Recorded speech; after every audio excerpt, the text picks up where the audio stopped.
Hey guys, this is Grant Coombs III, aka Balbomb, coming to you for another video from CardRunners.com. In this video, we're just going to be reviewing some hands that I found especially difficult to play in the last month. May was a little bit of a struggle for me, still wanted a little bit of money, but March and April I pretty much crushed, and it was a lot of up and downs. So I thought it'd be interesting to take a look at some of the toughest hands that I struggled with, and hopefully we can review a bunch of interesting concepts that come up. So first hand here we have jacks. It's open. It's min open to us, and on this hand we were playing an anonymous table, so you can just ignore the stats. I'll try to give you anything relevant about the hand. There was a particularly weak player in the small blind, which led me to squeeze here. I think I would typically squeeze jacks here, although in a situation where I'm going to be playing a guy that's going to have a very difficult 4-bet frequency, a lot of times I still will opt to call. And I think a lot of players might look at this as a little bit of weakness, but as long as you're balancing that and you just simply don't have an overwhelming 3-bet range in this situation, then calling here is perfectly reasonable. But I was attempting to get one of the weaker players in the small blind involved in the hand, so I think squeezing is quite good here. I actually might prefer to make it, I think 12 big blinds is a little bit better actually, just because I think it allows the regular here who's a little bit on the, he's a pretty, from what I remember about him, he was a pretty typical regular, but his fundamentals were good, so I think if I just make it 10, it allows him to have a pretty wide range here that's going to make some things difficult for me. As played, perfectly fine here with just c-betting.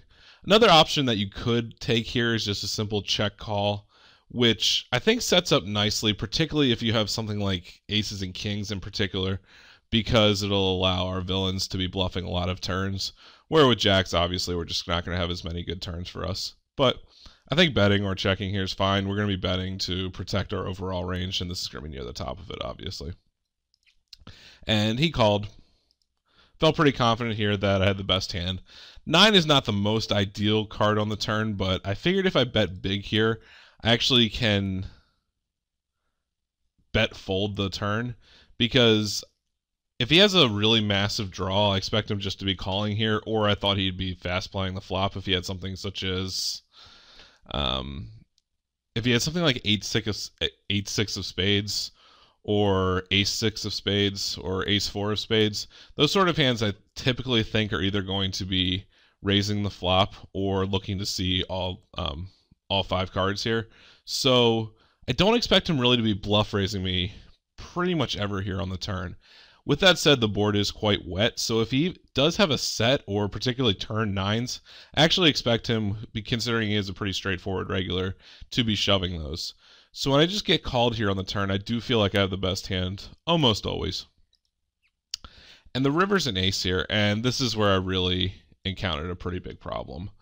I definitely at the time was thinking that he's going to be able to turn a bunch of hands into bluffs, and therefore shoving is probably going to be the best play, because I can get hero called by hands such as 10s or 8s or 10-9, something like that. 8-9 actually probably makes a lot more sense because it had a gutter on the flop. But the more I think back on this, it's just pretty ridiculous altogether.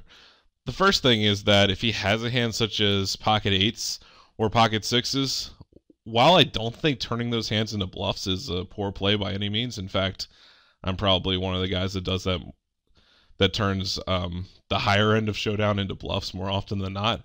In this situation, I just think that most players are going to be playing really ABC. Additionally, I have the Jack of Spades, which for whatever reason I didn't recognize at the time, and this is a really critical card, because with this card, it now only ensures that King 10 of Spades probably wins the hand with a shove, and King Queen wins the hand with a shove, but everything else is... he really just doesn't have that many bluffs, and the Jacks of Spades is just an absolutely critical card that I just totally missed on here. And additionally, he's going to be checking down 10-9 suited, 8-9 suited with spades. So all I'm doing here is really getting called occasionally maybe by 10s, and I'm going to be getting called by all of his ace-x of hearts that floated the flop with backdoor equity, and his ace-x of spades, or something, the few hands that either a hand such as ace-7 that got there, or a hand that such as ace-queen or ace-10 or something like that that aren't folding as well. So this is a really poor play on my part. that I wasn't recognizing how critical my backdoor with my jack blocker is.